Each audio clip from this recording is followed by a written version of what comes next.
Well, obviously, it's one of the most important, and it's one which still remains closest to my heart.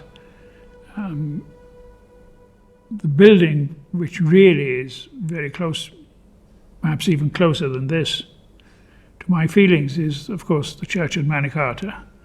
And one, because it was my first project, and secondly, because it was a gift from my father. My father was an architect. At the time, I was studying architecture in Milan, and I was working in the studio of one of the greatest architects of the time, Gio Ponti. And after 18 months, I came back, and my father said, "You've done well, I'm going to give you a present. I'm not going to give you money, and I'm not going to give you an object, but I'm going to give you a project which I received about 2 weeks ago, which is the project for a church in the village of Manicata, 500 inhabitants in those days. It took 12 years in the making. Unfortunately, my father did not see it completed. So that remains an essential building. Then, I suppose, there was the extension to the university, the Central Bank of Malta projects, the internal changing of what was the Vernon Club, and the annex in the St. James Counterguard. Then, there were so many projects, and then there was the many sacred spaces, 25 sacred spaces, from chapels to churches. The church of in Aura, the projects for the museum, Società Dottrina, which I'm now working on an extension to the Dar el Hanin Samaritan. So, it's been a busy career, but this would still stand out as one of the most enjoyable and rewarding of the many projects which I've been privileged to carry out. The sacred projects have a particular, because you're measuring against the immeasurable. In a building, you're thinking of the functional and the materialistic, but now you need to extend that to something which is untouchable, something which we don't understand. And there I believe that perhaps what the architect needs is a touch of fate. I think Mother Teresa said this wonderful thing: it's not so much what you do, but how much love you put into the doing which matters. There are more projects to be done. My ambition actually would be to design a building where the floor is the earth, the walls are the wind, and the ceiling is the sky.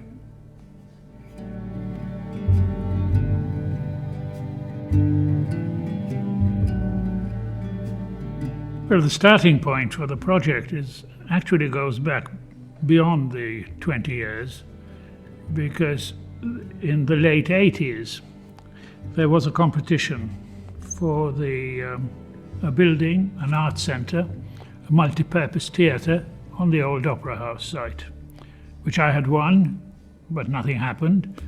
And then eventually in the mid-90s there was another competition, which again I had won, and then somehow or other the idea of having just a building on the Opera House site expanded to having a master plan for the entrance to Valletta, in other words, Freedom Square, a building on the Opera House site still being the main object, then the bus terminus and the rehabilitation of St. James Cavalier.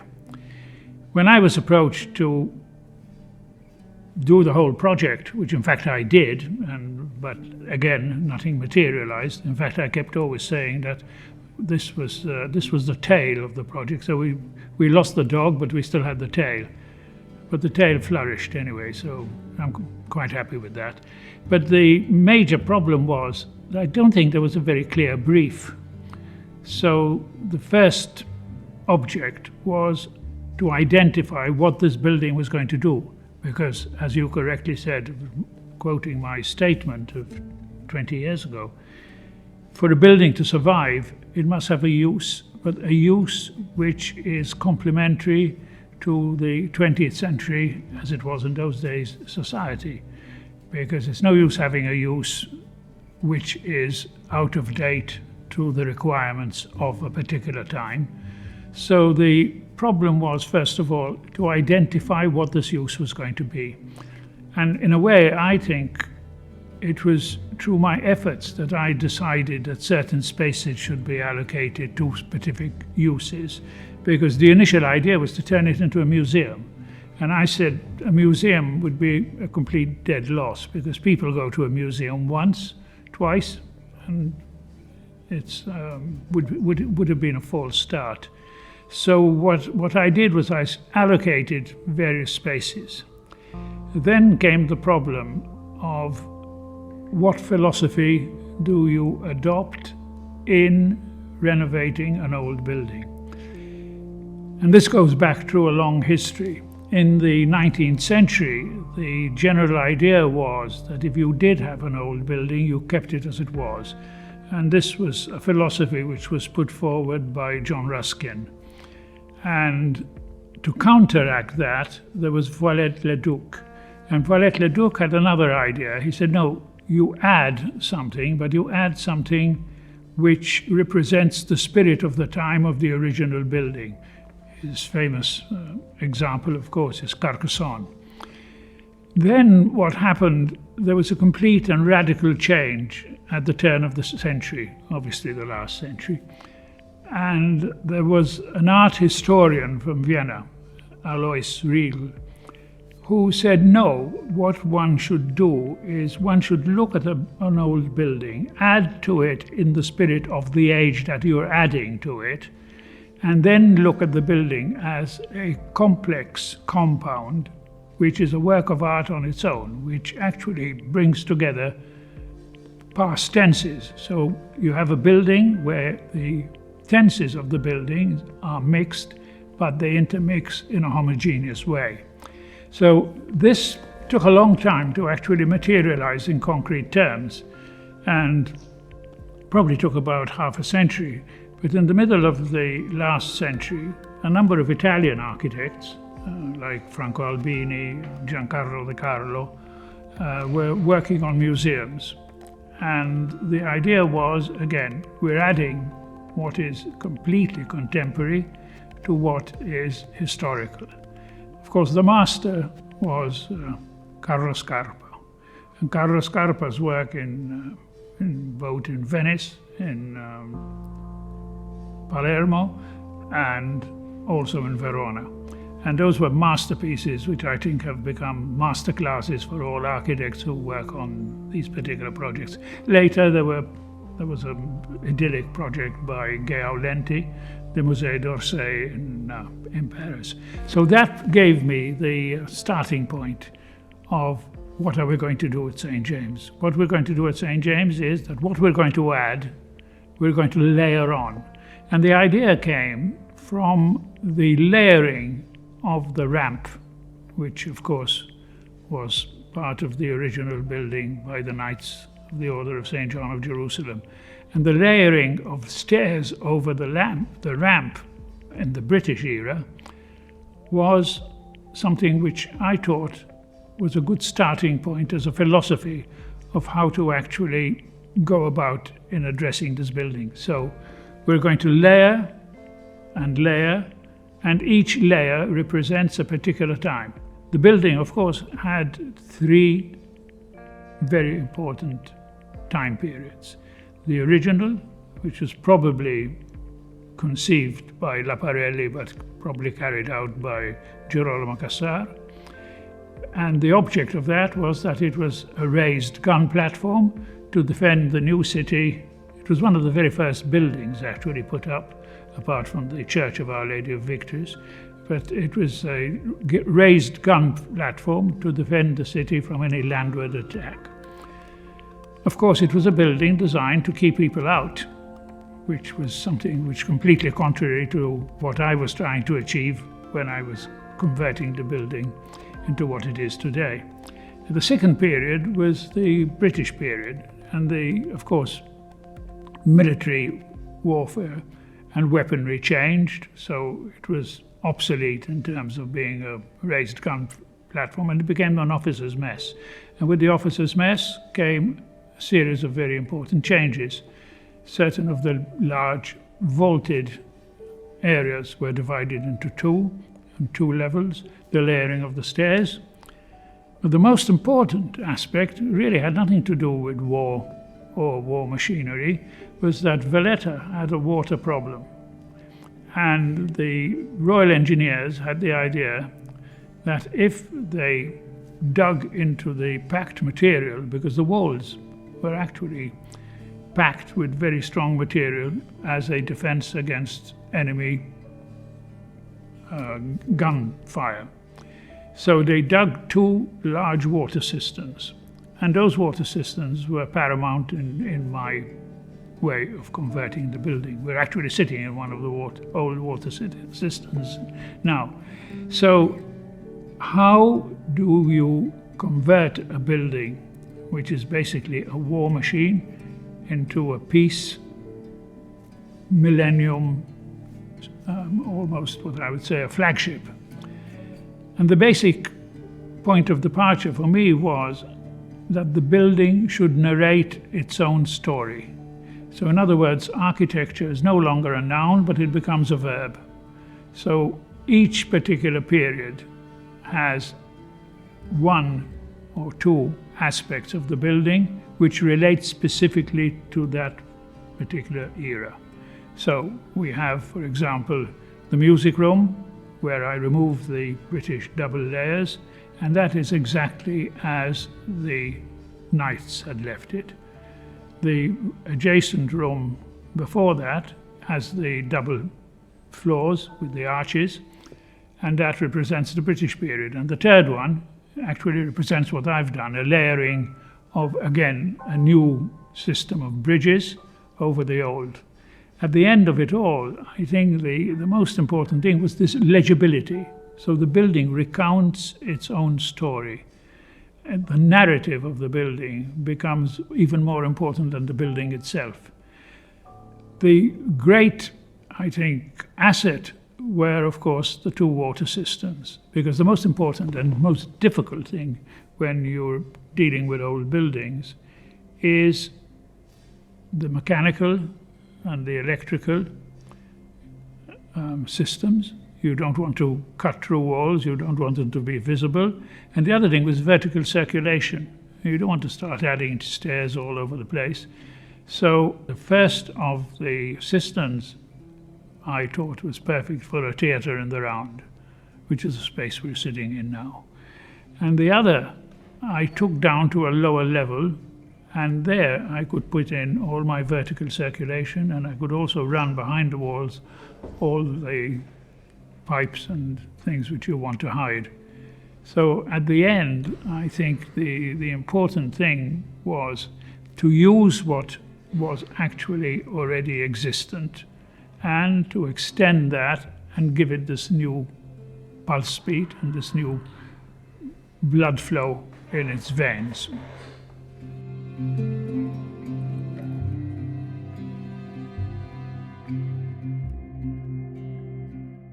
Yes, because one of the most important things is what I call wayfinding. And it obviously does come, as you correctly say, from the old villages. The wonder of the old villages was that you meandered through these narrow, shaded streets, always with a view probably of the church bell tower or the dome, which lured you to the center.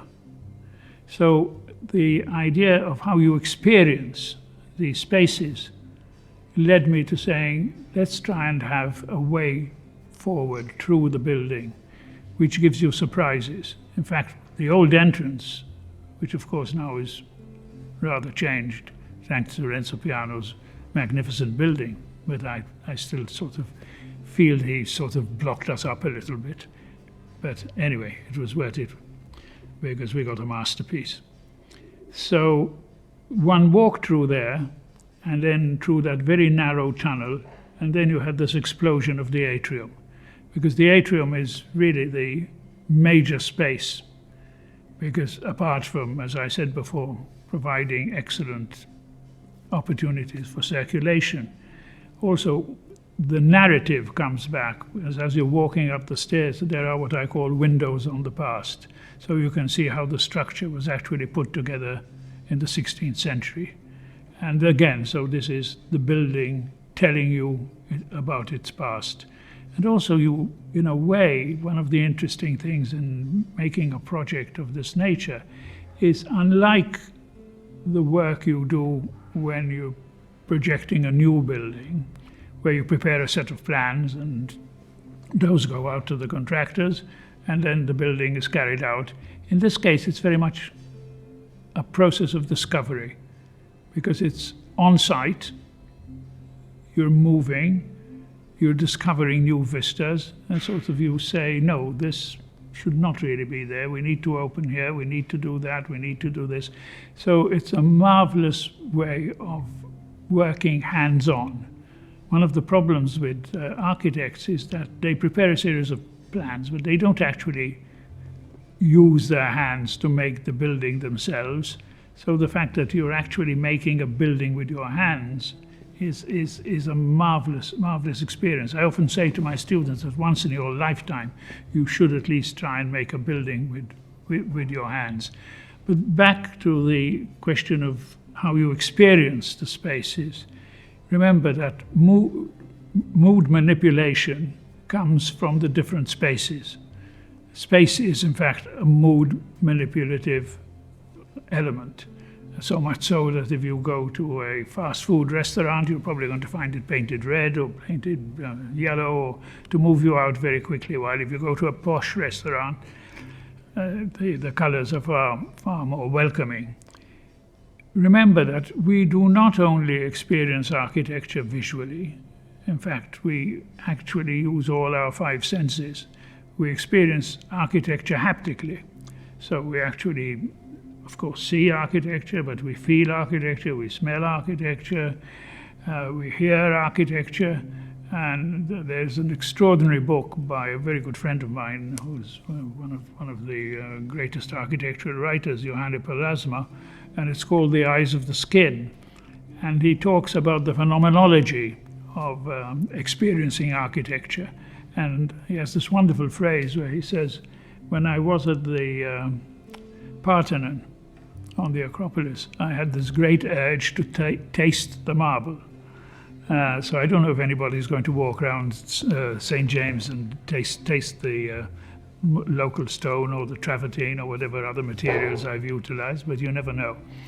So there is this idea of, not only do you see the spaces of this building, but you experience them haptically. And I think that was an important point of departure.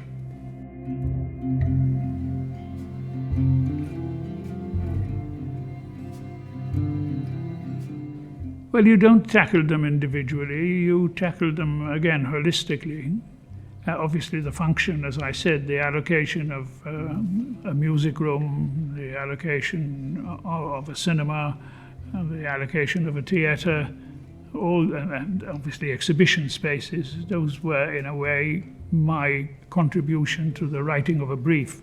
Because I think one of the most important things, which I don't think a lot of people realize, that architecture, in fact, is a servient art. Architecture is a solution to a particular problem.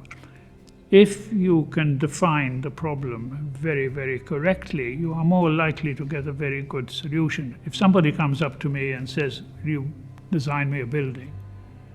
Unless I know what that building is and what that building is to serve, it's a lost cause, because it just doesn't work.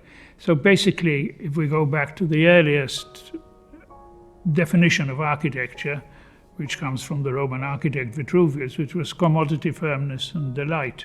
So commodity is actually the function of the building, to make sure that what the building is intended for actually functions on a materialistic level. And then firmness implies that the building is well put together, is well built.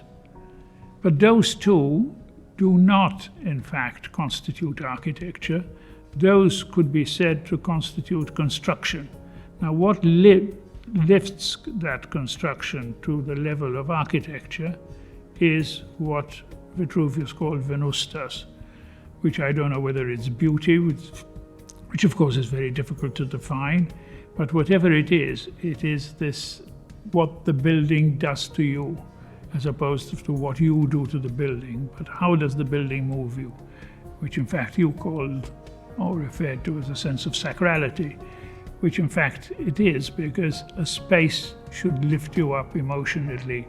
Is what does a building and a space do to you to make you feel, this is something special. I mean, if you walk into the Pantheon in Rome, there's no doubt about it that you're going to say, wow, this is something absolutely extraordinary. And not in any way that I'm comparing what I've done with that sort of level of architecture. But the idea is that the spaces should move you emotionally, because unless they move you emotionally, it's not architecture. And if it's not architecture, it's not art.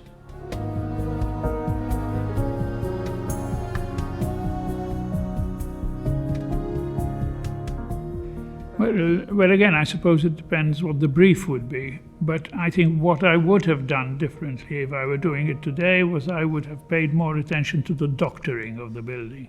Because with advanced technology, we have far more sophisticated means of treating old stone.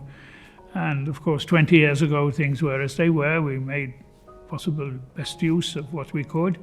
But I think if one had to readdress the problem today, I think that would be the major change.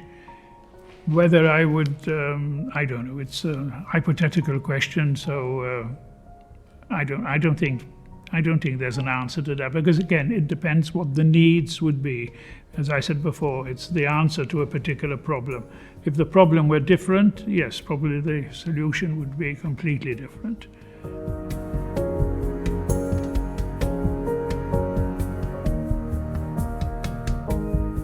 There was a lot of stuff in the press which said, why are we doing this? Because somehow I think people have the idea that if you mummify a building and leave it as it is, it will survive. In fact, it will not survive, because the only way a building can survive is if it is used. And if it's, as I said before, if it is used in context of the necessities of that particular period. So, yes, there were a lot of difficulties with clients, difficulties with the public at large. But I got a lot of support from the ministers concerned at the time. It was Minister Galia and Minister Zamid Demek, who appointed as almost what I would call a project champion, Vincent Cassar, who was the head of I don't know whether it was the Public Works or the Ministry of Environment, but he was a superb person to work with, where I got always definitive answers from any problems I had. And you do need a very good client to get a very good piece of architecture. It is a necessity. The necessities would be a good client, a good architect, hopefully, and a good contractor. So you need that sort of tripod situation in order to try and get a building. But I was very lucky with the workmen here. I was very lucky with my clients. And I think at the end, even the general public, once we had it opened and it was going, and the events started. You see, one of the most important things which I now see, my satisfaction is not so much in what I have done in terms of an architectural solution to the building, but how this building has worked and what it's given to the people. One of the joys which I've always experienced is coming and seeing little kids playing around and using this building, because using the building at a very young age gives them probably a feeling that the building belongs to them, and they will learn to love it and therefore learn to care for it. And considering 20 years is 2 decades and 1/5 of a century, the building has done pretty well. It's done better than I have.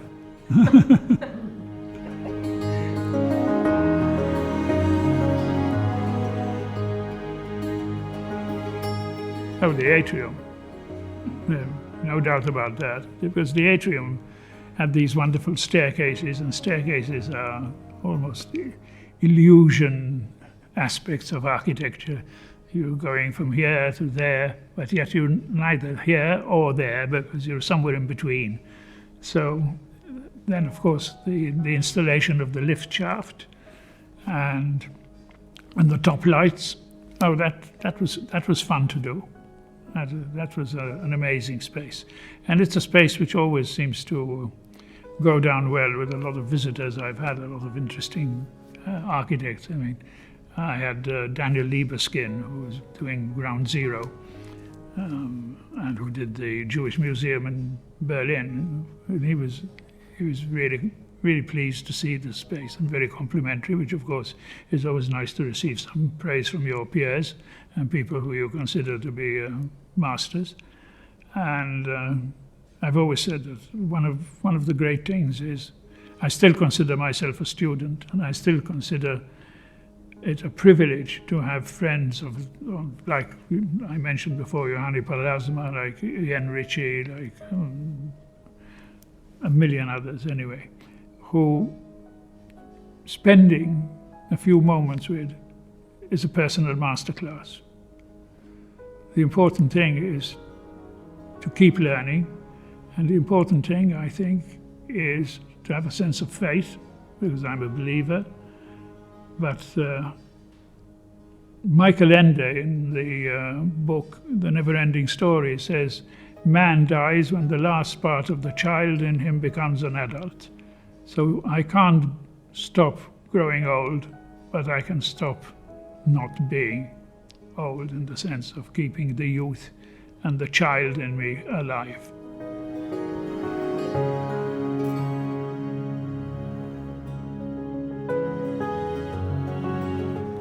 Well, I suppose the building itself each space has its own spirit, but I think the atrium is probably the most interesting of the spaces. I mean, the theatre again was a very interesting project, and the main hall, because you see, one of the most important things was, as I said, layering in the sense of not touching the old walls, but attaching things to them.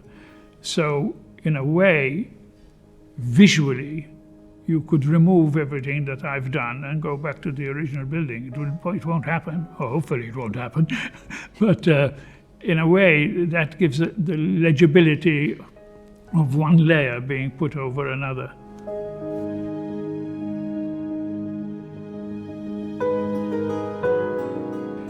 Well, that's not really up to me. I think the building is in very good hands, in the hands of Tony Sant and in the hands of my good friend Rupert Chafai. So that's up to them to find the new programs, and I think they've done extremely well so far. And I'm sure that they will carry on. The building now will live not for its own identity, but for what happens within it. Its activities are more important than its walls.